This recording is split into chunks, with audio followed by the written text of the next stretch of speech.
सामाजिक, राजकीय, आर्थिक दुर्गामी परिणाम होणार आहेत। त्यामुळे या मुद्द्याच्या अनुषंगाने असंख्य प्रश्न आज उपस्थित झालेले आहेत, ज्याची आज आपल्याला चर्चा करायची आहे। हे मूलभूत सवाल कुठले, ज्याची आज आपल्याला बडे मुद्द्याच्या माध्यमातून चर्चा करायची आहे। जात न्याय जनगणना मोदींचा मास्टर स्ट्रोक आहे की राजकीय मजबुरी आहे? सवाल आहे आज आपल्याला चर्चा करायची आहे। बिहार निवडणुकीसाठी हा निर्णय घेतला गेला का? याला राजकीय किनार आहे का? आपण जाणून घेऊया, त्याच्याबद्दलचा सवाल विचारूया। आज या चर्चेत आपल्याला मुद्दा आणायचा आहे आरक्षणाचं जे सध्याचं समीकरण आहे 50%, ते सगळं समीकरण बदलून जाईल का? कारण लोकसंख्या आणि त्या आधारे आपल्याकडे आरक्षण आहे। जातीय जनगणनेनं जातीयवाद वाढेल का? कारण जातीय अस्मिता अधिक टोकदार होण्याची भीती व्यक्त केली जात होती, त्याचं पर्यवसन होईल का? जातीय जनगणनेमुळे नेमकं काय साधलं जाणार आहे? खरंच इथला एक्सरे नाही, MRI निघणार आहे का सोशो इकॉनॉमिकचा? आरक्षणाचा लाभ खऱ्या वंचितांपर्यंत जाईल का? जिसकी जितनी भागीदारी उसकी उतनी हिस्सेदारी, ती हिस्सेदारी मिळणार आहे का? आणि मिळाली नसेल तर न मिळालेला घटक या लोकशाहीमध्ये आपला आवाज बुलंद करेल का? याबद्दलची चर्चा आज मान्यवर पाहुण्यांचं भलं मोठं पॅनल आपल्या सोबत आहे। खरं तर या सगळ्या आरक्षणाच्या प्रश्नावर सातत्यानं आंदोलन करणारे, आरक्षणाची मागणी, लढे हे सगळे करणारे आणि त्याचा अभ्यास करणारे मान्यवर पाहुणे आपल्या सोबत आहेत। आज या चर्चेत आपल्या सोबत सहभागी होण्यासाठी मराठा महासंघाचे अध्यक्ष स्टुडिओत माझ्यासोबत राजेंद्र कोंडरे सर आहेत। कोंडरे सर, स्वागत आहे तुमचं। आपल्या सोबत ओबीसी आंदोलक लक्ष्मण हाके जोडले गेले आहेत। लक्ष्मणजी, तुमचं स्वागत। ओबीसी नेते हरिभाऊ राठोड आहेत। हरिभाऊ, तुमचंही स्वागत। भाजपचे आमदार गोपीचंद पडळकर सत्ताधाऱ्यांची बाजू मांडण्यासाठी आपल्या सोबत आहेत।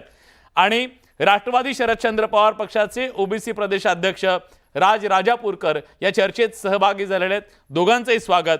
आणि काँग्रेसचे प्रवक्ते हनुमंत पवार या चर्चेमध्ये सहभागी झालेत। हनुमंतजी, तुमचंही स्वागत आहे।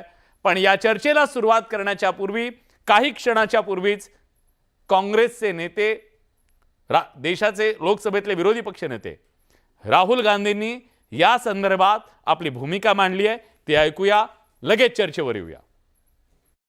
सेंसस को डिले किया है और अपोज किया था। हम इस को वेलकम करते हैं, ये हमारा विजन है, इन्होंने अडॉप्ट किया, बहुत अच्छा।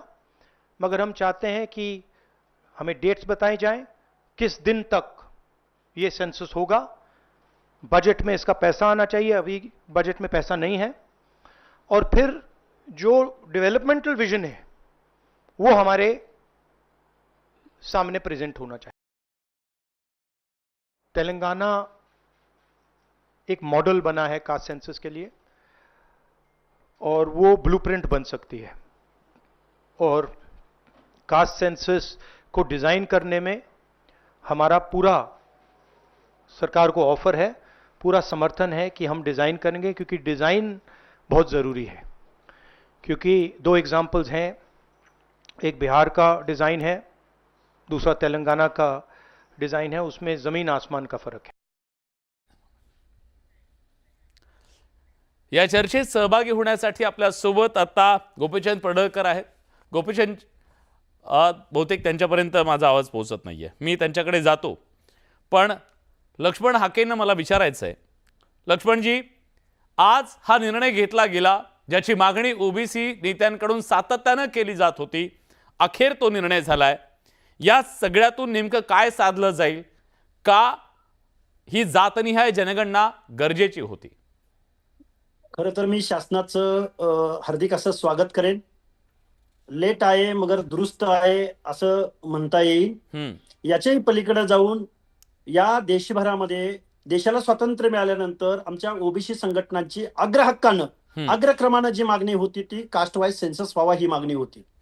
कारण या देशातल्या लोकशाहीची फळं या ओबीसीचा कास्ट वाईज सेन्सस नसल्या कारणानं, कारण कुठलीही योजना द्यायची म्हटलं की 1931च्या आकडेवारीचा बेस पकडला जायचा। बर, आणि मग 1931चा कालखंड, तत्कालीन परिस्थिती, त्यावेळी सेन्सस कसा झाला असेल तो ओबीसी मधल्या काही भटक्या विमुक्त जाती जमाती आहेत, काय अनुते बलुते आहेत, काय डोंगराच्या कुशीला राहणारी माणसं आहेत, त्यावेळी ते सेन्सस मध्ये इन्क्लूड किती झाली असतील. हे खरं तर खूप त्यावेळेचा सेन्सस आता 2025 मध्ये, 2020 मध्ये, 2014 मध्ये डोळ्यासमोर ठेवायचा आणि योजना आखायच्या, हे काही काळानुरूप नव्हतं. त्यामुळं ओबीसीचा कास्ट वाईज सेन्सस होणं हे शिक्षण, आरोग्य, गरिबी, रोजगार आणि परत या ओबीसी अंतर्गत जातीमधल्या कुठल्या जातीची किती संख्या आहे, त्याचं व्यवसायाचं रूप कोणतं आहे, त्याला घराची आवश्यकता आहे का, कुणाचं शिक्षणातलं गळतीचं प्रमाण किती आहे, भटक्या विमुक्त जाती जमातीला गावगाड्यामध्ये स्थिर करणं आवश्यक आहे का, याचा जोपर्यंत शाही डाटा लोकनियुक्त मुख्यमंत्र्यासमोर, लोकनियुक्त पंतप्रधानासमोर, त्याच्या टेबलवर जोपर्यंत वस्तुनिष्ठ माहिती येणार नाही तोपर्यंत या योजनांना तुम्ही बजेट कसं देणार, त्यांना सोशल जस्टिस तुम्ही देणार कसा. साता समुद्र पलीकडून आलेल्या इंग्रजांनी 1871 ते 1931 दर 10 वर्षाला तुमची जात मोजली, तुमच्या जातीतल्या पोटजाती मोजल्या, त्यांचा व्यवसाय बघितला, त्यांच्यातलं गुन्हेगारी, त्यांचं स्वरूप हे बघितलं आणि मग त्याच्यावर कायदे कानून बनवले. त्यांना शिक्षणाच्या प्रवाहात आणण्याचा प्रयत्न केला, अनेक गोष्टी करण्याचा प्रयत्न साता समुद्र पलीकडून आलेल्या इंग्रजांनी केला. पण देशाला स्वातंत्र्य मिळाल्यानंतर मात्र कास्टवाईज सेन्सस करणं बंद झालं आणि हे एक प्रकारे या ओबीसी मधल्या अनेक, आज देशभरामध्ये किती जाती आहेत विलासजी? 4,000 देशभरामध्ये जातीचा आकडा 3,746 पेक्षा जास्त आहे. महाराष्ट्रामध्ये 492 जाती उपजाती आहेत. मग या जातींचा जर समजा, मी एक उदाहरण देतो विलासजी, महाराष्ट्राच्या प्लॅटफॉर्मवर या महाराष्ट्रामध्ये पारध्याची संख्या किती आहे हे जोपर्यंत समजणार नाही तोपर्यंत त्यांना घरं मिळणार नाहीत, तोपर्यंत त्यांना गावगाड्यात स्थिर स्थावर करता येणार नाही, तोपर्यंत त्यांना शिक्षणाच्या प्रक्रियेत आणता येणार नाही. म्हणून आज जे शासनाने जो निर्णय घेतलाय त्या निर्णयाचं एक ओबीसी आंदोलक म्हणून सहर्ष स्वागत करतो. ठीक आहे, तुम्ही स्वागत करता, कारण तुमचं म्हणणं आहे की हा सोशो इकॉनॉमिक डेटा समोर येणं गरजेचं. मी येतो तुमच्याकडे.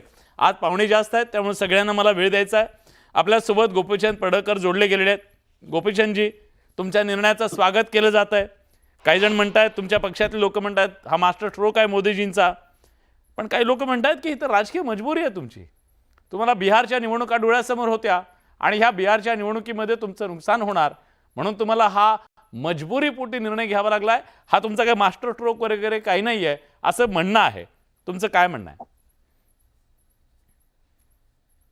खरं तर मी सर्वप्रथम देशाचे पंतप्रधान नरेंद्र मोदी साहेबांचं विशेष अभिनंदन करेन. गावगाड्यातल्या उपेक्षित वंचित लोकांच्याकडून त्यांचा आभार व्यक्त करेन की जातनिहाय जनगणना जी 1931 ला शेवटची इंग्रजांनी केली होती आणि त्यानंतर 41, 51, 61, 71, 81, 91, 2001 आणि 2011 ला शेवटची जनगणना झाली. तोपर्यंत कधीही जातनिहाय जनगणना केली गेली नाही. आता मोदी साहेबांनी इतका चांगला निर्णय घेतल्याच्या नंतर काही लोक राजकीय स्टेटमेंट करतायत. त्यांना खरं तर जातनिहाय जनगणनेची आवश्यकता नव्हती, तो त्यांचा राजकीय अजेंडा होता. जर त्यांना जातनिहाय जनगणना करायची होती तर 1951 पासून 2011 पर्यंत बऱ्यापैकी या लोकांची सरकार होती, तेव्हा त्यांना कधीही जातनिहाय जनगणना करू वाटली नाही. आता मोदी साहेबांनी 2014 ला शपथ घेतल्याच्या नंतर कोविड आल्यामुळं जनगणना झाली नाही. आता जनगणना होतीये तर जातनिहाय जनगणनेचा निर्णय घेतल्यानंतर बिहारच्या राजकारणाशी जोडलं जाते. अरे बिहार सरकारनं जातनिहाय जनगणना केली ना तिथं. तुम्ही आता कुठल्या मुद्द्यावरती बोलताय? मला खरं तर या लोकांची कीव येते. देशामध्ये जेव्हा बिहारच्या सरकार निर्णय घेतला की आम्ही जातनिहाय जनगणना, आपल्या सगळ्या चॅनेलवरती तेव्हा चर्चासत्र पण झाली होती की आज सगळ्या भागातून, सगळ्या राज्यातून जातनिहाय जनगणनेची मागणी येते. हा राजकारणाचा मुद्दाच येत नाही. खरं तर इतका मोठा क्रांतिकारी निर्णय झालेला आहे, त्या निर्णयाचं खरं तुम्ही स्वागत करायला पाहिजे होतं. बरोबर, पण ते तुमच्यावर राजकीय टीका करतायत. का करतायत टीका? का करतायत टीका मला विचारावं लागेल. गोपीचंदजी, मी विचारतो. विरोधक आपल्या सोबत आहेत, 2 प्रवक्ते त्यांचे आपल्या सोबत आहेत. हनुमंत पवार आहेत काँग्रेसचे प्रवक्ते आणि राजापूरकर आहेत ओबीसी प्रदेशाध्यक्ष राष्ट्रवादी शरदचंद्र पवार पक्षाचे. पहिल्यांदा राजापूरकरजींकडे जातो. राजापूरकरजी, तुमचीच मागणी होती ज्याच्यासाठी तुम्ही लढत होतात. आता ही मागणी पूर्ण झाल्याचा आनंद आहे की आपल्या हातचा मुद्दाच गेला याचं दुःख आहे?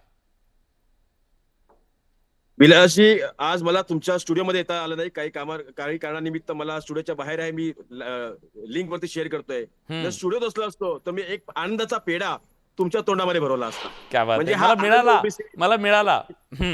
एक्झॅक्टली इतका तो आनंद आहे ओबीसीना, की आज ओबीसीची जी मागणी होती राज्यातल्या देशातल्या सगळ्या सामाजिक संघटनांकडनं, कार्यकर्त्यांकडनं, ती म्हणजे जाती न्याय जनगणनेची, आणि ती मागणी आज त्या ठिकाणी केंद्र सरकारच्या शेवटी कसं असतं की सरकारमध्ये सत्तेमध्ये जो कोणी असतो त्याच्याकडनं आम्हाला अपेक्षा असते. सरकारमध्ये केंद्रामध्ये आज जे सरकार आहे त्या सरकारने ती भूमिका घेतली, याचं आम्ही स्वागत करतो. आणि आम्ही सर्व सामाजिक संघटनांचं, सामाजिक कार्यकर्त्यांचं, सर्व नेत्यांचं आणि सर्व पक्षांचं त्या ठिकाणी अभिनंदन करतो की ओबीसीला त्या ठिकाणी जाती न्याय जनगणनेचा मार्ग मोकळा झाला. याच्यामध्ये विशेष धन्यवाद मी आमच्या खासदार सौ सुप्रियाताई सुळे यांचा येतो की प्रत्येक वेळेला संसदेमध्ये ज्या वेळेला सभागृहामध्ये बोलता आलं त्या वेळेला सभागृहामध्ये ओबीसीच्या जातीने जनगणनेची मागणी केली आणि हा त्या ठिकाणी संघर्ष त्या ठिकाणी वाढून घेतला.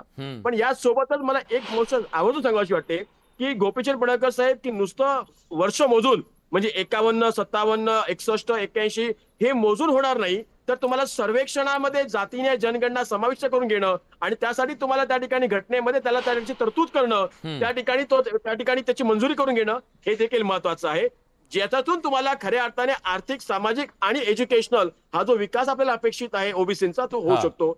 म्हणून मला याच्यामध्ये एक आवर्जून सांगायचं वाटतं की मंडळ आयोग ज्यावेळेला आदरणीय शरदचंद्र पवार साहेबांच्या माध्यमातून लागू झाला आणि या देशामधून या राज्यामध्ये ओबीसीना आरक्षण मिळालं, त्या ओबीसीचं आरक्षण त्या ठिकाणी कायम ठेवण्यासाठी ज्या गोष्टी अपेक्षित होत्या त्याच्यापैकी एक होतं ते म्हणजे जाती न्याय जनगणना. 4,500 जाती असतील, 3,500 असतील, 3,085 असतील, याच्यापेक्षा फार महत्वाचा भाग एवढा आहे की त्या जाती घटकातल्या खऱ्या अर्थाने असलेल्या लहान लहान घटकांना त्यांचा विकास होणं आणि त्यांचं त्या ठिकाणी डेव्हलपमेंट होणं.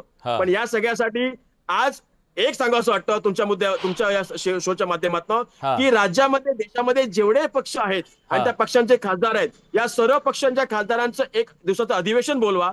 त्या अधिवेशनामध्ये अश्विनी वैष्णव यांनी जी केलेली घोषणा आहे त्याची प्रक्रिया, ही जी काय प्रक्रिया असेल ती समोर मांडा आणि त्या प्रक्रियेमध्ये सगळ्यांचा सहभाग घ्या आणि त्याच्यातून जातीने जनगणनेचा मार्ग हा त्या ठिकाणी लोकांसमोर घेऊन. ठीक आहे. हनुमंत पवार काँग्रेसचे प्रवक्ते आपल्या सोबत आहेत. हनुमंतजी, खरं तर तुमची आश्वासनं पूर्ण करायचा जणू काय विडाच उचललेला आहे ह्या सरकारनं. अशा प्रकारची सुद्धा एक टिप्पणी केली जाते. ते म्हणतात 70 वर्ष तुम्हाला जमलं नाही, ते आता आम्ही करून दाखवलं, अशी मांडणी सुद्धा केली जाते. खरंच तुम्ही संधी गमावली का आणि ह्यांनी संधी साधली का? 2024च्या लोकसभेच्या निवडणुकीचा जो आमचा जाहीरनामा होता, मॅनिफेस्टो होता आमचा, त्यामध्ये आमचं सामाजिक न्यायाच्या मुद्द्यावर पहिलं आश्वासन असं होतं की जातनिहाय जनगणना आम्ही करणार. आणि तेलंगणामध्ये राज्य सरकार आहे काँग्रेसचं, कर्नाटकमध्ये काँग्रेसचं राज्य सरकार आहे. आम्ही तिथं त्याची सुरुवातही केली. तेलंगणामधले आकडेही आपण समोर बघितलेले आहेत. काँग्रेस पक्षाच्या जाहीरनाम्यामध्ये या देशातल्या दलित, आदिवासी, ओबीसी, भटके आणि सगळ्या जातीची संख्या एकदा मोजली पाहिजे आणि गांधीजींच्या भाषेत समाजाच्या सगळ्यात शेवटी जो माणूस राहिलाय त्याला न्याय देण्यासाठी सरकारनं काम केलं पाहिजे, या दिशेने आमचं कटिबद्धता आम्ही कायम सांगितलेली होती. भारतीय जनता पक्षाचं सरकार आलं. भारतीय जनता पक्षाच्या सरकारनं आज अचानक जात न्याय जनगणना करण्याचं निर्णय घेतला. मनापासून स्वागत. राहुलजींची प्रेस कॉन्फरन्स तुम्ही दाखवली, मनपूर्वक अभिनंदन भारतीय जनता पक्षाचं. पण अशी कोणती भीती होती, असा कोणाचा विरोध होता म्हणून तुम्ही जाहीरनाम्यामध्ये लोकसभा 2024च्या पण जात न्याय जनगणना आम्ही करू असं सुद्धा म्हणायचं धाडस भारतीय जनता पक्ष का दाखवत नव्हता? असं झालं गेलं सोडून द्या, पण आता जातनिहाय जनगणना भारतीय जनता पक्ष केंद्र सरकार करणार आहे. तर साधी मागणी आहे, संसदेचं 2023ला जे शेवटचं अधिवेशन झालं त्याच्यात आदरणीय सोनियाजी बोलत होत्या, त्यानंतर बोलताना निशिकांत दुबेंसारख्या आणि अनेक भारतीय जनता पक्षाच्या ज्येष्ठ खासदारांनी थेट विरोध केला होता. आता जे पहिलं अधिवेशन झालं संसदेचं त्यामध्येही अनुराग ठाकूर नावाचे भारतीय जनता पक्षाचे जबाबदार मंत्री झालेले खासदार आहेत. जिसकी जाती का पता नहीं वो जाती निहाय जनगणना मांगते है, इतक्या खालच्या भाषेमध्ये राहुलजींचा अपमान ज्या भारतीय जनता पक्षानं केला होता त्या भारतीय जनता पक्षाच्या केंद्र सरकारनं जातनिहाय जनगणना करण्याचं पाऊल उचललं. काँग्रेस पक्ष आम्ही त्यांच्या सोबत आहोत. फक्त अर्थसंकल्पामध्ये जर तुम्ही तरतूद केली असती आणि जर तुम्ही कालबद्ध कार्यक्रम मांडला असता तर भारतीय जनता पक्षाच्या प्रामाणिकपणाबद्दल आणखी शंका निर्माण झाल्या नसत्या. ठीक आहे. मला आरक्षण अभ्यासक राजेंद्र कोंडे सरांकडे जायचंय, पण त्याच्या आधी मला अजून एक ओबीसीची प्रतिक्रिया घ्यायची आहे. कारण तो मुद्दा जिथं हनुमंतजी तुम्ही सोडला तिथून मला सुरू करायचा आहे पुन्हा एकदा हरिभाऊंकडून. हरिभाऊ, आतापर्यंतचा सगळा राजकीय पक्षांचा इतिहास पाहता किंवा याच सरकारनं याच्या आधी दिलेलं आश्वासन पाहता तुम्हाला विश्वास आहे का की हो ही जातीय जनगणना होईल? मी सर्वप्रथम विलासजी या निर्णयाचं स्वागत करतो, परंतु आपण जे सांगितलं त्याप्रमाणे एक भीती व्यक्त करतो. मला भीती अशी आहे की जसं 2011 मध्ये काँग्रेसचं सरकार होतं आणि त्यावेळेस हाच निर्णय झाला होता. जातनिहाय जनगणना करण्याचा निर्णय झाला, कॅबिनेटने निर्णय घेतला. मी स्वतः आणि आमचे माणिकराव ठाकरे त्यावेळेस काँग्रेस आम्ही सगळं त्यांना भेटलो, पंतप्रधानांना वगैरे. त्यावेळेस नेमकं काय झालं की त्यावेळेस जी जनगणना झाली त्याच्यात कॉलमच नव्हता. अनेक लोकांना माहित नसेल की 2011 साली 20,000 कोटी रुपये खर्च करून जातनिहाय जनगणना केली असं म्हटलं गेलं, पण कॉलमच नसल्यामुळे. आणि नंतर जेव्हा आपण ऐकलं असेल की माननीय मुख्यमंत्री आपले 2019 मध्ये जातनिहाय जनगणनाचे आकडे मागितले होते केंद्र सरकारला, त्यावेळेस हे सिद्ध झालं की ते मालिक आमच्याकडे आकडेच नाही. त्यानंतर त्यांनी सांगितलं की हे सोशल वेलफेअर डिपार्टमेंटकडे मिळू शकेल. नंतर असं आलं पुढे की हे ग्रामीण विकास विभागाकडे हे आकडे उपलब्ध असतील. आणि नंतर असं आलं की याच्यात 8,000 चुका आहेत आणि त्याच्यामुळे आम्ही आकडे देऊ शकत नाही. हे सगळं इतिहास मी जे बघतोय किंवा आपण ते बघितला, हे अनेक लोकांना कदाचित माहित नसेल की जातनिहाय जनगणना 2011 साली काँग्रेसने घेतली होती. त्याचं काय झालं अजूनही गुलदस्त्यात आहे. मला आता यावेळेस भीती आहे. भीती म्हणण्यापेक्षा मला आशा आहे की जे रोहिणी आयोग जे सब कॅटेगरायझेशन ऑफ ओबीसी साठी नेमलं होतं 2017 साली आणि त्यांचं रिकमेंडेशन येऊन पडलेलं आहे, परंतु त्यांच्याकडे जातनिहाय जनगणना नसल्यामुळे percentage of reservation sub categorisation करू शकत नाही. बरोबर आहे. ते माध्यमातील होईल अशी आपण आशा करूया. नक्की सर, मला त्या मुद्द्यावर यायचंय. पण या अनुषंगाने जी चर्चा सुरू झाली आहे त्याच्यात मला आता राजेंद्र कोंडे सरांना आणायचं आहे. आरक्षणाच्या विषयाचे ते अभ्यासक आहेत, म्हणून मला तुम्हाला हा प्रश्न विचारायचा आहे की याच्याबद्दलची तुमची नेमकी भूमिका काय, पहिल्यांदा एक. आणि दुसरं म्हणजे या सगळ्याचे नेमके काय दुर्गामी परिणाम या देशावर, इथल्या समाजकारणावर, इथल्या राजकारणावर तुम्हाला दिसत आहेत? बघा, आता निर्णय तर केंद्र सरकारने आज घेतलेलाच आहे आणि सगळ्यात पक्षांची मागणी असल्यामुळं आता ह्या निर्णयाला विरोध करून काही उपयोग नाही. प्राप्त परिस्थितीमध्ये हा जो धोरणात्मक निर्णय ब्रिटिश काळानंतर आज केंद्राने घेतलेला आहे, तर याचे चांगले आणि वाईट दोन्ही परिणामांची आपण समीक्षा केली पाहिजे. बरोबर. आणि वाईट परिणाम कसे कमी होतील किंवा विपरीत परिणाम कसे कमी होतील याच्याकडे आपल्याला लक्ष द्यावं लागणार आहे. सगळ्यात थोडंसं थांबवतो. चांगल्या परिणामांची चर्चा इथं झाली, वाईट परिणाम काय संभवतात, काय धोका वाटतो? दोन गोष्टी आहेत की आता आरक्षणाची अंमलबजावणी करण्यासाठी त्या प्रवर्गातल्या अंतर्गत असलेल्या जातींची लोकसंख्या मोजलेली नसल्यामुळं आतापर्यंत 1931च्या सेन्ससलाच पुढं कॅरी फॉरवर्ड करून या आरक्षणाची अंमलबजावणी केलेली आहे. बरोबर. त्यामुळं घटनेला जे अभिप्रेत आहे की लोकसंख्येच्या पर्याप्त प्रतिनिधित्वाची जी काही व्याख्या केलेली आहे त्या व्याख्येमध्ये त्याचं सोशल बॅकवर्डनेस म्हणजे अजून एक गैरसमज मगाशी मी बऱ्याच माध्यमांवर पाहिला की आरक्षणाची टक्केवारी जातींची मोजल्यामुळं त्याला त्या प्रमाणात आरक्षण मिळेल असं नाही. त्याचं कारण की त्याची लोकसंख्या मोजण्याबरोबर त्याचं सामाजिक, शैक्षणिक आणि आर्थिक हे मागासले पण सुद्धा तपासावं लागेल. बिहार सरकारने अशाच प्रकारचं सेन्सस केलं आणि आरक्षण लागू केलं. आरक्षणाची पुनर्मांडणी करावी लागेल असं तुम्ही सुचवताय? नाही, याच्यामध्ये काय झालंय की प्रत्येक प्रवर्गामध्ये विशिष्ट ज्या पुढारलेल्या जातीत अंतर्गत प्रवाहातल्या त्यांना आरक्षणाचे निश्चित काही प्रमाणामध्ये लाभ मिळाले. 100% मिळाले असं मी म्हणणार नाही, परंतु काही असे घटक की त्यांना काहीच मिळालेले नाही. बरोबर. त्याच्यामुळे काय आलं की प्रवर्गाअंतर्गत जो अंतर्गत संघर्ष आहे त्यामध्ये ह्या सेन्ससमध्ये ह्या गोष्टी जर तशा पद्धतीने पुढे आल्या तर खरं चित्र त्याच्यातनं निर्माण होणार. तुमचं असं म्हणणं आहे की नुसता प्रवर्ग नाही तर जात, पोटजात ह्या सगळ्याचा उल्लेख आला पाहिजे. बरोबर. आणि तसं झालं तर याची जी संख्या आहे, कुणाची किती संख्या, याच्यावरून हे फक्त ठरणार नाही असं तुमचं म्हणणं आहे? नाही, नुसती संख्या निश्चित करून उपयोग होणार नाही. त्याबरोबर त्याची सामाजिक सगळी व्यवस्था जी आहे आता आपल्या, त्याची शैक्षणिक परिस्थिती आहे, त्याचं घर काय, हे सगळं सोशो मग रोहिणी इकॉनॉमिक आयोग कदाचित त्याच्यासाठीच आहे.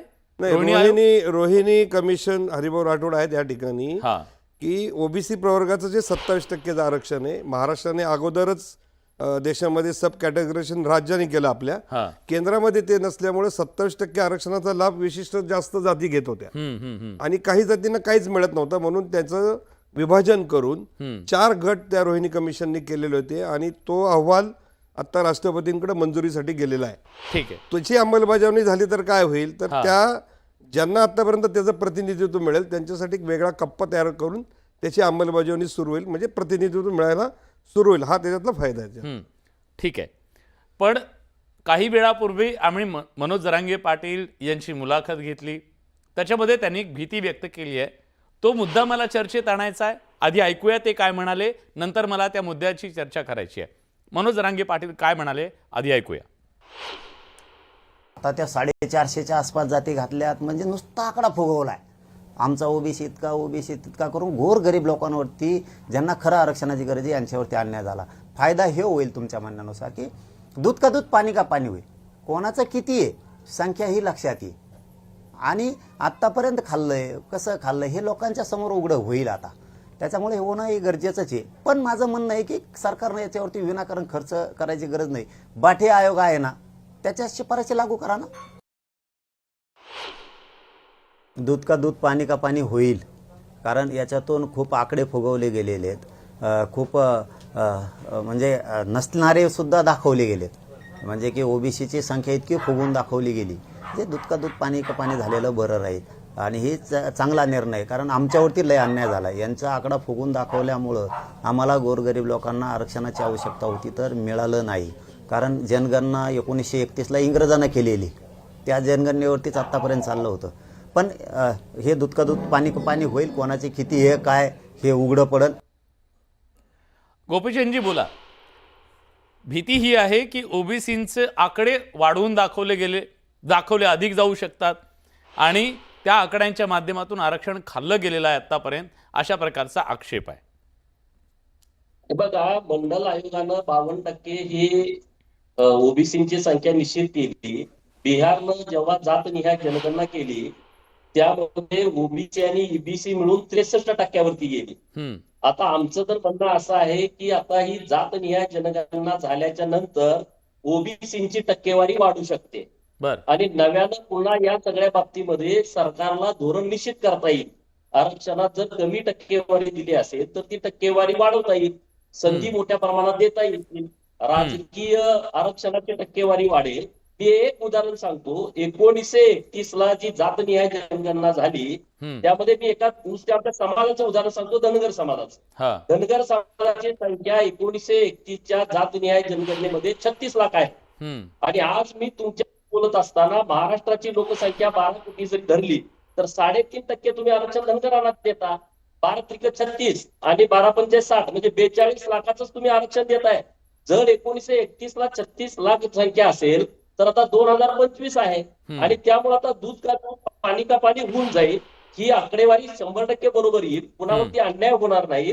जे छोट्या जाती आहेत त्यांच्या उपजाती आहेत त्यांना सुद्धा मुख्य प्रवाहात आणण्याच्या दृष्टिकोनातून जातनिहाय जनगणना फायद्याची ठरेल आणि त्यानुसार त्यांचं राजकीय आरक्षण, शैक्षणिक आरक्षण आणि त्याला केंद्राचं बजेट देण्याच्या दृष्टिकोनातून, कारण एसटी आणि एसटीला केंद्राचं बजेट दिलं जातंय, राज्याचं बजेट दिलं जातंय, परंतु ओबीसीला, मायनर ओबीसीला, मराठा समाजाला पण त्यांची टक्केवारी समोर येईल ना. अधिकृतपणे मराठा समाजाची संख्या समोर येईल. ओपन घटकामध्ये जे अन्य काही घटक आहेत ब्राह्मण समाजासारखे, जैन समाजासारखे आणि महत्वाचं सगळ्यात हिंदू समाजाला सुद्धा कळेल की देशामध्ये नेमकी हिंदूंची संख्या किती आहे. नुसत्या आरक्षणावरतीच विषय नाही राहणार, बाकीची सगळी आकडेवारी समोर येईल. हम दो हमारे दो मुळे काय नेमकं झालंय ते सुद्धा कळलं ना लोकांना सगळं. त्यामुळे काय एकाच गोष्टीचा अँगल या सगळ्या जातनिहाय जनगणनेला आहे असं काही म्हणण्यात काही अर्थ नाही. परंतु ओबीसीची आरक्षणाची टक्केवारी ही 52% जास्त होऊ शकते कारण बिहारमध्ये ती संख्या 63% गेलेली आहे. ठीक आहे. लक्ष्मण हाकेंना मला हाच प्रश्न विचारायचा आहे. जर समजा ज्यांना वाटतं की आपली संख्या जास्त आहे पण नोंदवली कमी गेली त्यांना आरक्षण अधिकचं मिळू शकतं, पण कदाचित ज्यांची संख्या कमी आहे पण त्यांना आरक्षण जास्त मिळालेलं आहे त्यांचं आरक्षण पण जाऊ शकतं. याचा अर्थ ही फेरमांडणी होईल का आणि मनोज जरांगे म्हणतायत त्याच्यात तथ्य आहे का? अरे काय तो मनोज जरांगे, त्याला काय रिझर्वेशन पॉलिसीचं माहिती आहे? आता आदरणीय गोपीचंदजी जी पण बोलले, मला यांना सगळ्यांना सांगायचंय की अरे एखाद्याची संख्येत कमी जास्तपणा झाला म्हणून आरक्षणाचं तुमचं 27%, 7%, 12%, EWS 10%, ही पॉलिसी चेंज नाही होणार. हम्म, हे कुणी सांगितलं? काय खिरापत वाटायचा प्रोग्राम आहे का हा? रिझर्वेशन म्हणजे हम्म, काय चाललंय? रिझर्वेशनचा काय अर्थ घेतला या मंडळीने?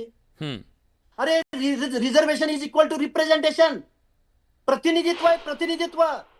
मग महाराष्ट्रामध्ये जाती उपजातीसह 482 जाती आहेत. हम्म, मग त्याचं काही क्लासिफिकेशन, एक कम्युनिटी अशी आहे, कुंभार कम्युनिटी अशी आहे की त्याची एकदम मायक्रोतली मायक्रो आहे. मग त्याचं काय करायचं? आणि समजा मग गावगाड्यामध्ये माळी असेल, तेली असेल, धनगर असेल, वंजारी, तो काही पॉकेट्स करून राहतो. मग त्याचं काय करायचं? अरे reservation is equal to representation आहे, प्रतिनिधित्व आहे. हम्म. तुम्ही काय एवढे प्रवर्ग करणार, एवढं बायफर्गेशन करणार का त्याचं तुम्ही? रिझर्वेशन हे 50%च्या पुढं सन्माननीय सर्वोच्च न्यायालय असेल, या इथलं संविधान असेल, त्याच्यामध्ये रिझर्वेशनची पॉलिसी ठरलेली आहे. हे नाही. बघा, कास्ट वाईज सेन्ससचा फायदा विलासजी कुठं होतो? ऐकून घ्या एक मिनिट. कास्ट वाईज सेन्ससचा फायदा इथं होईल की ओबीसी मध्ये विजयंतीच्या जाती किती आहे, जात वाईज जनगणना केल्यानंतर 400 जाती असल्यानंतर कुठल्या जातीला कुठल्या प्रकारची तरतूद करणं आवश्यक आहे. हा, समजा गावगाड्यातल्या नाभिकाची लोकसंख्या या महाराष्ट्रामध्ये किती आहे, आणि मग त्यांची दुकानं किती आहे, त्यांचं सोशो इकॉनॉमिकल स्टेटस किती आहे, आणि मग महाराष्ट्राच्या टोटल बजेट पैकी ओबीसीला एवढं बजेट जाईल, आणि मग त्यामधलं ओबीसी अंतर्गत मग नाभिकाला एवढं जाईल, कुंभाराला एवढं जाईल, मग लोहाराला, मग सुताराला, पण मग वडार समाजाला. लक्ष्मण हाकेजी ऐका ना, आज ओबीसीना 27% आरक्षण आहे या राज्यामध्ये, देशामध्ये. त्यांची 52%. संख्या जर समजा जास्त झाली किंवा कमी झाली, आता तिकडे काय झालं बिहारमध्ये बघितलं, त्याची संख्या आहे, या काही जणांचं म्हणणं आहे की एवढी संख्याच नाहीये. मग एकदा दूध का दूध पाणी का पाणी व्हायला काय हरकत आहे? त्याचा परिणाम आरक्षणाच्या संख्येवर नाही होणार? आरक्षणाच्या संख्येवर होणार नाही, कारण संविधानानं आरक्षणाची पॉलिसी ठरवत असताना आरक्षण कशावर दिले सांगा मला एकदा? आरक्षण कशावर? 27%चा आधार काय? हे बघा, मग महाराष्ट्रामधलं नव्हे, देशभरामधल्या सगळ्या सोसायटीमधल्या रिझर्वेशन पॉलिसीचं परत बदलाव आणावे लागतील. तेच म्हणतोय ना, मी तेच म्हणतोय की या सगळ्याची फेरमांडणी करावी लागेल लोकसंख्या का? हाच बेस आहे. फेरमांडणी करावी लागेल का कोंढरे सर? लोकसंख्या हा आरक्षणाचा बेस आहे, कारण त्या समाजाचं प्रतिनिधित्व शासन सेवेमध्ये आणि शिक्षणामध्ये किती आहे, कारण एससी एसटी आणि ते पुरेसं. आपण ना. SC ला लोकसंख्येच्या 100% रिझर्वेशन दिलेलं आहे आपल्या देशात आणि राज्यामध्ये, आणि केंद्राच्या बजेटमध्ये आणि राज्याच्या बजेटमध्ये लोकसंख्येच्या प्रमाणामध्ये आपण SC ना दिलेलं आहे. नीट लक्षात घ्या. आता काय झालंय की जातनिहाय आरक्षणाची ही लोकसंख्या मोजल्यामुळं हे जे काही कल्पनाविलास रंगवले जात आहेत, तुम्हाला आजही महाराष्ट्रातली परिस्थिती सांगतो की आता आपल्या राज्यामध्ये 1960 पासून SC साठी 20%चं बजेट आहे, हजारो कोटी रुपयाचं बजेट आहे. खरंच का हो, आदिवासी समाजाची आणि शेड्यूल कास्ट समाजाची तेवढी उन्नती जेवढा आपण खर्च केला तेवढी झाली? कारण ह्याच्यामध्ये प्रचंड प्रमाणामध्ये योजना कालबाह्य आहेत. तो समाज जर आम्हाला पुढे आणायचा आहे तर त्याला तुम्ही बकऱ्या देणार, ती चक्की देणार, त्यांनी त्याची नाही प्रगती होणार. काळ वेगाने बदलतोय, त्या वेगाने बदलासाठी त्याच्या ज्या पायाभूत सुविधा आहेत त्या त्याला देताना बजेट ॲलोकेशन ही जे मांडणी केली जाते की जातनिहाय करायचंय, पण जातनिहाय सगळे बजेट वाटल्यानंतर पायाभूत सुविधाचा इंडस्ट्रीयल विकास असेल, नंतर शैक्षणिक विकास असेल, हा विकास शेवट राज्याला समतोल एकत्रित करावा लागतो. त्यामुळं ह्या गोष्टीमध्ये काय खरोखर शक्य होणार आहे आणि किती त्याचं यशस्वी होणार आहे याचं मूल्यमापन चांगल्या अभ्यासकांकडनं करून घेण्याची आवश्यकता आहे. नंबर 1. नंबर 2, एक कमेंट तुमची. उत्तर द्या, मी बाकी विलासजी कोंढरे साहेब आरक्षणाचे खूप गाडे अभ्यासक आहेत, पण SC आणि STच्या जी प्रवर्ग आहे त्या प्रवर्गाला पॉप्युलेशन प्रपोर्शन प्रमाणे रिझर्वेशन अलॉट होतं. पण ओबीसीला पॉप्युलेशन, कोंढरे साहेब ऐका ना, SC आणि STला त्यांच्या टोटल पॉप्युलेशनच्या म्हणजे त्यांच्या काउंटच्या प्रपोर्शन प्रमाणे त्यांना रिझर्वेशन अलॉट होतं, पण ओबीसीना नाही. ते 50% केले ना कॅप. अरे हो, 49.5 कॅप आणली. कास्ट बेस कसा असू शकतो? तो एससी आणि एसटीला कास्ट बेस आहे. त्याचं कारण असं आहे एखादा हाके साहेब, आदिवासी जिल्हा असेल तर तुम्ही आदिवासीचं इंदिरा reservation सानीचं वाढू शकतं. जजमेंट पण वाचा. OBC चं आरक्षण नाही वाढत. नाही तुम्हाला ते समजत नाही. तुम्ही इंदिरा सानीचं जजमेंट वाचा. त्या जजमेंटमध्ये असं वाचलेलं आहे जजमेंट. की गावगाड्यामध्ये शेड्यूल कास्ट आणि शेड्यूल ट्राईब्सपेक्षा ओबीसी समाज म्हणजे हा समाज अनटचेबल नव्हता. ओबीसी समाज अनटचेबल नव्हता. त्यामुळं ह्याला लोकसंख्येच्या प्रमाणात देण्याच्या ऐवजी त्यांनी 50%ची कॅप घालून मग साधा सोपा विषय आहे ना. 49.5 रिझर्वेशनची मग मी कॅप मगापासून घातली. तेच सांगतोय. अजून एक मुद्दा सांगतोय. मी झाला म्हणून कदाचित त्यांचं माझा reservation मुद्दा मध्ये वाढ होईल असं नाही. कदाचित माझा मुद्दा तुमच्यापर्यंत लक्षात आला नाही किंवा नीट पोहोचला त्यांना नसेल. समजलं माझं नाही. तेच म्हणणं आहे की या जातनिहाय जनगणनेच्या नंतर जे नवे आकडे येतील त्या आकड्यांच्या माध्यमातून फेरमांडणी अगदी सुप्रीम कोर्टाला, सरकारला, सगळ्यांना जी 50% ची कॅप आहे त्याच्याबद्दलची सुद्धा फेरमांडणी करावी लागू शकते का, हा माझा मुद्दा होता. त्याच्याबद्दल मी हरिभाऊंना विचारतो. हरिभाऊ येतो राजापूरकर, तुमच्या दोघांकडे पण येतो. मला एवढ्या मुद्द्याचं उत्तर घेऊ द्या.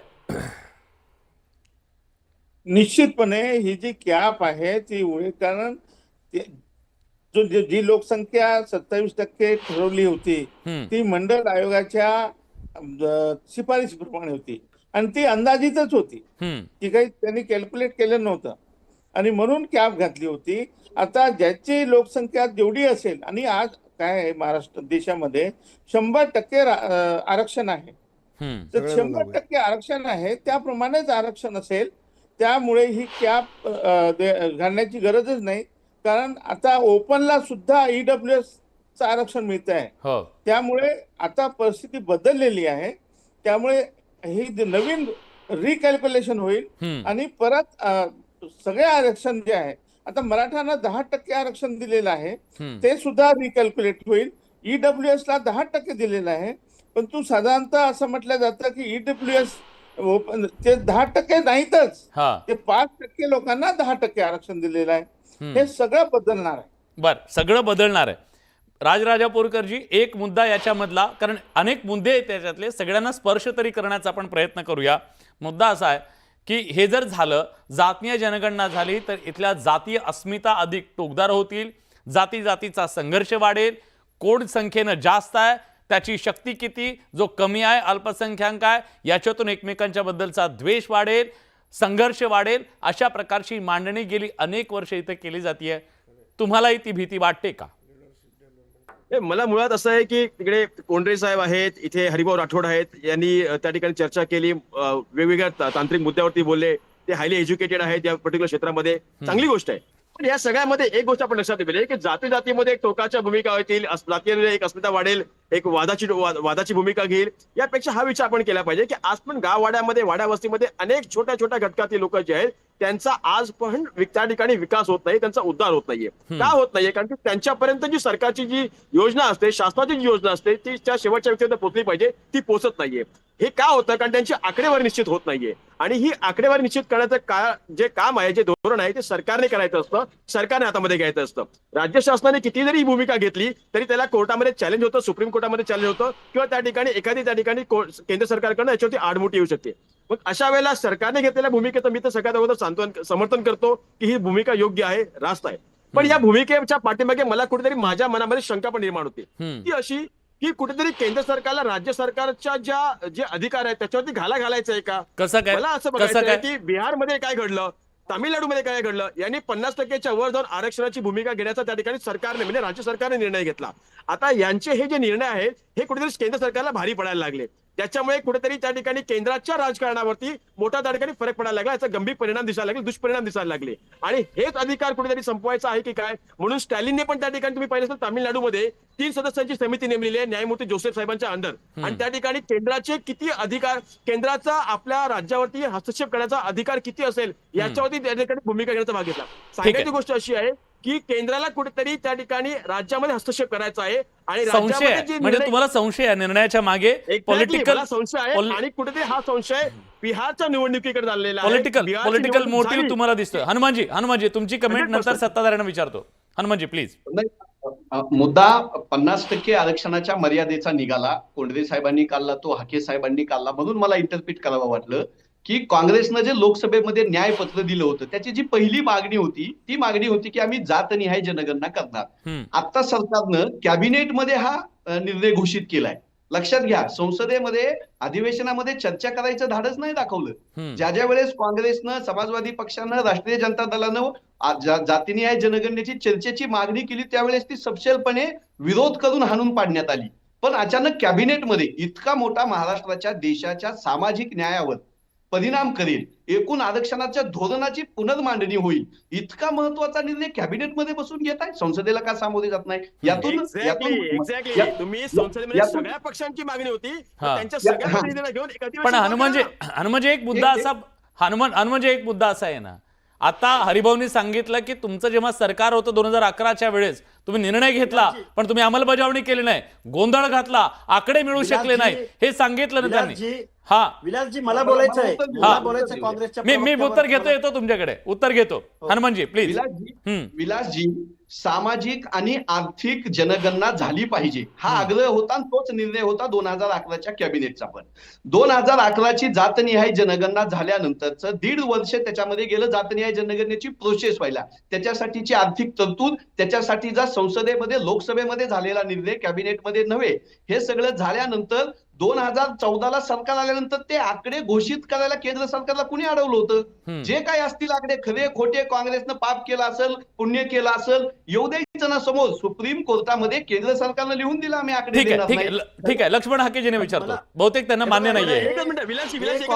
हनुमंतजींच्या शब्दाला सांगून की त्यावेळेला सुप्रीम कोर्टाने फटकारलं की त्याच्यामध्ये सुप्रियाताईंनी विचारलं संसदेमध्ये की 98% when it is correct, Y? म्हणजे तो प्रश्न विचारला गेला की 98% करेक्शन असताना, म्हणजे करेक्ट असताना देखील मी विचारतो लक्ष्मणजी बोला. विलासजी, हे हनुमंत पवार हे नौके कोणतरी प्रवक्ते दिसत आहेत. काँग्रेसने डॉक्टर बाबासाहेब आंबेडकरांनी जो 340व्या कलमासाठी राजीनामा दिला होता तो ओबीसीच्या या आयोगाच्या आणि ओबीसीच्या संदर्भात दिला होता. त्यानंतर कालेलकर आयोग भाषणात गुंडाळायचं काम कुणी केलं होतं तर याच काँग्रेसनं केलं होतं. याच राहुल गांधींच्या अगोदरच्या पक्ष, ते इंदिरा गांधी असतील, पंडित जवाहरलाल नेहरू असतील. अहो, इथं विश्वनाथ प्रताप सिंगांना जन्म घ्यावा लागला मंडल इम्प्लिमेंट करायला. मोरारजी भाई देसाईंनी मंडल आयोग ऑर्गनाईज केला, परत तो भाषणात गुंडाळला गेला. काय काँग्रेसला अधिकार आहे हो अशा पद्धतीचं बोलायचा? काँग्रेसनं 1994 साल उजाडलं मंडल आयोग आणि ओबीसीना वॉटरशेड मुवमेंट मध्ये यायला. हनुमंतजी उत्तर द्या, मला शेवटच्या प्रश्नाकडे जायचं, गोपीचंदजींकडे. हनुमंतजी उत्तर द्या.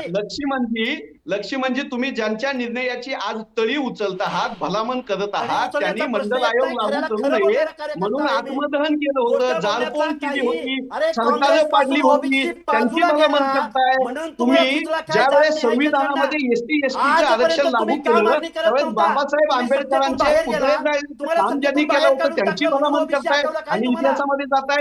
एसटीच्या आरक्षणाला, मंडल आयोगामध्ये ओबीसीच्या आरक्षणाला ज्यांनी विरोध केला त्यांची भलामण करताय, त्यांच्या निर्णयाचं स्वागत करताय. भारतीय जनता पक्षाचे बोलतील.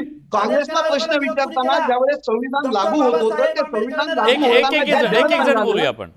प्रश्न पुतळे जायले बाबासाहेब, एक जण बोलूया, प्रेक्षकांना काय भूमिका मांडताय त्यांची तरी उचलताय तुम्ही. त्यांची तरी मंडल आयोग लागू केल्यानंतर ज्यांनी या देशामध्ये कमनपंथ राजकारण आणलं, दंगे केले, जाळपोळ केले आणि मंडल आयोग लागू केला तर आम्ही देश आगीच्या भक्ष्यस्थानी पाडू असं म्हणलं त्या लोकांच्या. ठीक आहे हनुमंतजी, मी उत्तर घेतो, मला पडळकरांकडे पण जायचंय. हा लक्ष्मणजी उत्तर द्या पटकन, 30 सेकंद आहे तुमच्याकडे, मला पुढच्या पाहुण्यांकडे जायचंय. मंडल आयोगाला विरोध करणारी काँग्रेस होती, कालेलकर आयोगाला विरोध करणारी काँग्रेस होती, डॉक्टर बाबासाहेब आंबेडकरांना विरोध करणारी काँग्रेस होती. मंडल आयोगाला विरोध करणारी भारतीय जनता पार्टी त्यांनी कमंडल ठीक आहे आपण इतिहासात जातो पण मला थोडं वर्तमानात यायचंय, मी दोघांना थांबवतोय तुम्हाला. मला गोपीचंद पडळकर यांना विचारायचंय, गोपीचंदजींना विचारायचंय. गोपीचंदजी, आज तुम्ही निर्णय घेतला, सगळे विरोधक सुद्धा तुमचं कौतुक करतायत. ठीक आहे, मी गोपीचंदजींना विचारतो. खरं तर तुमची मातृसंस्था असेल किंवा तुमची विचारधारा असेल, या सगळ्यातनं एक मुद्दा सातत्याने मांडला जात होता. मान्य आहे की तुमचेच नेते गोपीनाथ मुंडे होते, त्यांनी लोकसभेमध्ये हा मुद्दा उपनेते असताना मांडला की आपण हे केलं पाहिजे वगैरे. पण जेव्हा जेव्हा हा मुद्दा आला तेव्हा तेव्हा तुमच्या मातृसंस्थेकडून, तुमच्या सगळ्या समर्थकांकडून एक सांगितलं जात होतं, जाती जातीमध्ये इथला देश विभागला जाईल आणि हे अयोग्य आहे, जातीच्या अस्मिता टोकदार होतील असं सांगितलं गेलं. या निर्णयाच्या नंतर ही सगळी जी मंडळी आजपर्यंत समर्थन करत होती न करण्याचं, ती तोंडघशी पडली आहे का? नाही, असा काही विषय नाही. आता जो जातनिहाय जनगणनेचा क्रांतिकारी निर्णय माननीय नरेंद्र मोदी साहेबांनी घेतलेला आहे, तो निर्णय अत्यंत कौतुकास्पद आहे. आणि आता लोकांच्यात संघर्ष का सुरू आहे? काही लोकांना वाटतं की आमची टक्केवारी जास्त आहे, आम्हाला आरक्षण कमी मिळतंय. काही लोकांना वाटतं की ज्यांची टक्केवारी कमी आहे त्यांना आरक्षण जास्तीचं मिळतंय, किंवा त्यांना बजेटमध्ये तरतूद मोठ्या प्रमाणात केली जाते. असे गैरसमज लोकांच्या मध्ये मोठ्या प्रमाणात आहेत. परंतु ज्या दिवशी जातनिहाय जनगणना या देशामध्ये होईल आणि प्रत्येक समाजाला अधिकृतपणे कळेल की बाबा आपली एवढी टक्केवारी आहे, त्यामुळे आपण वाद करण्याचं कारण नाही. उलट कुठे एक शांतता महाराष्ट्रामध्ये प्रस्थापित होईल, देशामध्ये प्रस्थापित होईल.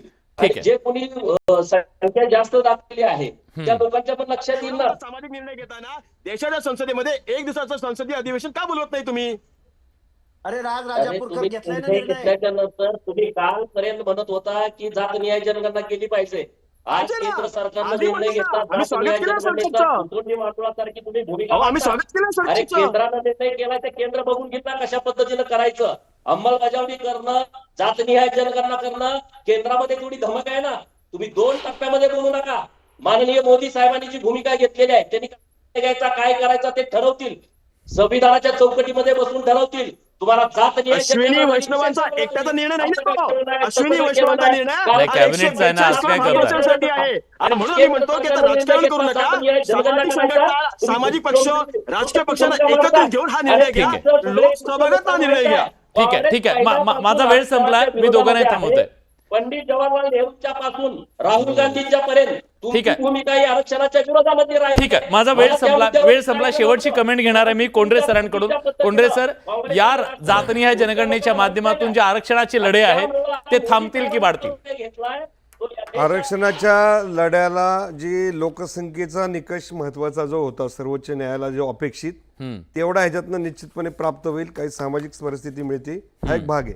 पण मला महाराष्ट्रामध्ये अर्ध्या मिनिटात एक सत्य सांगायचं आहे की जातनिहाय जनगणना केल्यानंतर सर्वकष विकास होईल असं काही चित्र कोणी मनामध्ये मांडायचं कारण नाही. तो एक आपल्याला माध्यम म्हणून उपयोग होईल, एक डेटा आहे. परंतु मी आज महाराष्ट्राला एक चित्र सांगतो. आपल्या मुंबई प्रांतात, मी कुठल्या समाजाला नाव नाही ठेवत, सिंधी, जैन, शीख आणि पारशी ह्या 4 कम्युनिटी उद्योजकतेच्या जीवावर या मुंबईमध्ये आणि महाराष्ट्रामध्ये जी रोज 1 रुपयाची संपत्ती तयार होती, त्यातले 60 ते 65% संपत्ती या 4 कम्युनिटीच्या हातामध्ये जाते उद्योजकतेच्या आधारे. आणि उरलेल्या 30-35% हे 12 बलुतेदार, 18 बलुतेदार, बाकीचे सर्व काही आहेत. म्हणजे आता भविष्य काळामध्ये उद्योगपतींच्या हातामध्ये आणि संपत्तीचं केंद्रीकरण ब्युरोक्रॅटच्या हातामध्ये झाल्यामुळं हे जे काही आता सगळ्या ह्या चित्रामधून काही वाटप होणार आहे, तर ते होणार आहे का? तर ते होणार नाही. ह्याच्यामध्ये योजना जाणार आहेत. योजना कशा राबवल्या जातात ते आपल्याला माहिती आहे. त्यामुळं ह्याच्यामध्ये एक चित्र स्पष्ट होईल की लोकसंख्येची मोजणी केल्यानंतर त्याची संख्या होईल. ती संख्या होताना देशाला एक लक्षात घ्यावं लागेल की ह्याच्यामध्ये लिडरशिप डेव्हलपमेंट प्रोग्राम जाती जातीमध्ये तयार होऊ नये. कारण एक माणूस दुसऱ्या जातीचा द्वेष करताना त्याच्या जातीमधल्या कट्टरतावाद्यांचं काय त्याला म्हणतो आपण चालना द्यायची आणि त्या समाजातल्या दुर्बल घटकाला बहुसंख्याकांचं भक्ष्य करायचं. आणि हा प्रोग्राम होऊ नये, हे प्रोग्राम होऊ नये. आणि सगळ्यात महत्वाचं म्हणजे जातीचं जे इथं जातीयवादाचं जे रूप आहे ते येता कामा नये. उलट जातीय आर्थिक, सामाजिक, शैक्षणिक स्थिती आहे त्याच्यामध्ये बदल होण्यासाठी मदत व्हावी, हे निश्चितपणे एक अपेक्षा आहे. प्रेक्षकांचं काय मत आहे बघा. जातनिहाय जनगणना मोदींचा मास्टर स्ट्रोक आहे का, हा सवाल आम्ही विचारला होता. 78% लोकांना होय असं वाटतंय, तर 22% लोकांना नाही असं वाटतंय. जनतेचा हा कौल आहे. आणि कदाचित या सगळ्याचे राजकीय, सामाजिक, आर्थिक परिणाम पुढच्या काळात दुर्गामी परिणाम काय होतात हे आपल्याला पाहावं लागणार आहे. पण आज तरी ऐतिहासिक, क्रांतिकारी असा निर्णय घेतला गेलाय, पण त्याच्यावर आपलं लक्ष ठेवावं लागेल. या चर्चेत आपण सगळेजण सहभागी झालात त्याबद्दल सगळ्यांचे मनापासून आभार. बडे मुद्देत आपण इथेच थांबतोय. धन्यवाद.